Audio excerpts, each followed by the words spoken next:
कार्यक्रम की शुरुआत में ही एक सवाल। जब आपने ईश्वर को देखा ही नहीं तो आप उस पर विश्वास कैसे करते हैं? और अगर आप ईश्वर को देखे बिना उस पर विश्वास करते हैं तो शायद भूतों का भी अस्तित्व उसी तरह होता है। कुछ अजीब घटनाओं या कहानियों पर चर्चा हमेशा ऐसे तर्कों को जन्म देती है कि कुछ लोगों के लिए रोमांचक और कुछ लोगों के लिए रुचिकर हो ही सकता है, लेकिन हम रोंगटे खड़े कर देने वाले रहस्य के बारे में बात करना बंद बिल्कुल नहीं करते। नमस्कार, मैं पापिया हाजिर हो गई हूँ अनसुलझी कहानियों के एक नए एपिसोड में लेकर एक और रोमांचकर घटना। तो चलिए देर न करते हुए करते हैं शुरुआत। दोस्तों, आज की घटना है हैदराबाद के कुंदन बाग हॉन्टेड हाउस की, जिसने साल 2002 में काफी सनसनी मचाई थी। आज भी इस निजामों के शहर हैदराबाद में ये सबसे ज्यादा भूतहा जगहों में से एक माना जाता है। इस हाउस में, कुंदन बाग हाउस में प्रवेश करना बिल्कुल मना है, पर अगर आप इसके सड़क का उपयोग करेंगे तो आपको वो शायद एहसास होगा कि कुछ तो है। शाम के समय सड़क काफी सुनसान दिखती है। कुंदन बाग कॉलोनी के घर में 4 लोगों का एक परिवार एक समय हुआ करता था, जिसमें माँ, पिता और 2 बेटियां थी। लेकिन एक दिन अचानक उस परिवार के मुखिया यानी कि पिता वो घर छोड़कर कहीं चले जाते हैं। बिना किसी को बताए वो अचानक गायब हो जाते हैं। परिवार और पड़ोसियों को लगता है कि शायद वो घर से भाग गए। हालांकि उनके साथ क्या हुआ ये कोई नहीं जानता।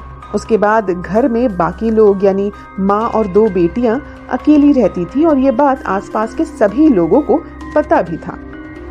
तो एक रात यूं हुआ कि एक चोर उनके घर में घुसने की कोशिश करता है और वो सफलतापूर्वक अंदर चला भी जाता है।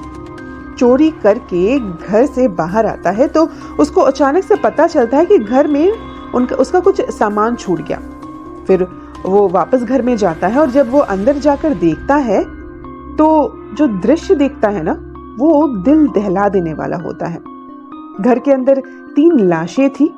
उस घर में बचे हुए लोग यानी माँ और 2 बेटियां सभी मर चुके थे। चोर बहुत डर गया और उसने जाकर पुलिस को पूरा मामला बता दिया, क्योंकि चोर नहीं चाहता था कि उनकी हत्या का दोष उसके सर पर आए। लेकिन पुलिस को चोर की बात पर यकीन नहीं हुआ। पुलिस को लगा कि शायद इस चोर ने कुछ तो गलत किया है। बाद में जब उन लाशों की जांच की गई तो पता चला कि ये लाशें 6 महीने से अधिक पुरानी हैं। क्या आप कल्पना कर सकते हैं कि 6 महीने से घर में सभी की मौत हो गई थी और पड़ोस में किसी को पता भी नहीं था। पुलिस ने जब पड़ोसियों से इस बारे में पूछा, पड़ोसियों ने बताया कि कल उनसे बात हुई थी। कुछ पड़ोसियों ने बताया कि हम रोजाना बच्चों को आंगन में खेलते देखते थे। कई लोगों ने यह भी कहा कि घर में बच्चों की मां बालकनी में टहलती थी। तो ये कैसे संभव है कि जो लोग आज आस पड़ोस के लोगों को जीवित दिखाई देते हैं वे 6 महीने पहले ही मर चुके हैं? हालांकि इन सभी बयानों की वजह से चोर बच गया। उसे चोरी के इरादे से घर में घुसने की सजा तो दी गई, लेकिन पुलिस को समझ नहीं आया कि मामला क्या है। इसलिए इस मामले को सीबीआई द्वारा संभाला गया। इसे लेकर सीबीआई ने भी काफी जांच की, लेकिन वे भी किसी नतीजे पर नहीं पहुंचे। जब इस परिवार के पूरे घर की जांच की गई तो पता चला कि इस घर में ये लोग मिलकर काला जादू करते थे। उनके घर से काला जादू करने के लिए जरूरी चीजें मिली तो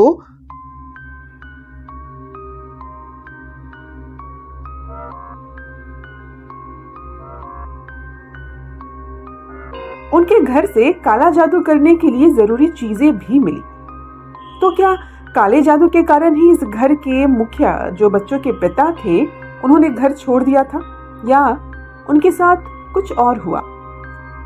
इस घर में मरे हुए लोग 6 महीने तक दूसरे लोगों को कैसे दिखाई देते रहे, ये अभी भी एक रहस्य है और लोगों के संदेह को भी बढ़ाता है। और यही बात कुंदन बाग हाउस को सबसे भूतहा जगह बनाती है हैदराबाद की। तो दोस्तों, मुझे कमेंट करके जरूर बताएं, कुंदन बाग की घटनाओं के पीछे कितनी सच्चाई है। क्या आपने कभी ये घर देखा है? क्या आपको कभी इस घर के आसपास कोई अजीब शक्ति या अजीब एहसास महसूस हुआ है? अगर आप इस घर के आसपास गए हो या इस एरिया के आसपास रहे हो तो जरूर बताइएगा, और ये भी बताइएगा कि आज का एपिसोड आपको कैसा लगा। मिलती हूँ एक नए एपिसोड के साथ एक हफ्ते बाद। तब तक के लिए नमस्कार। एक हफ्ते बाद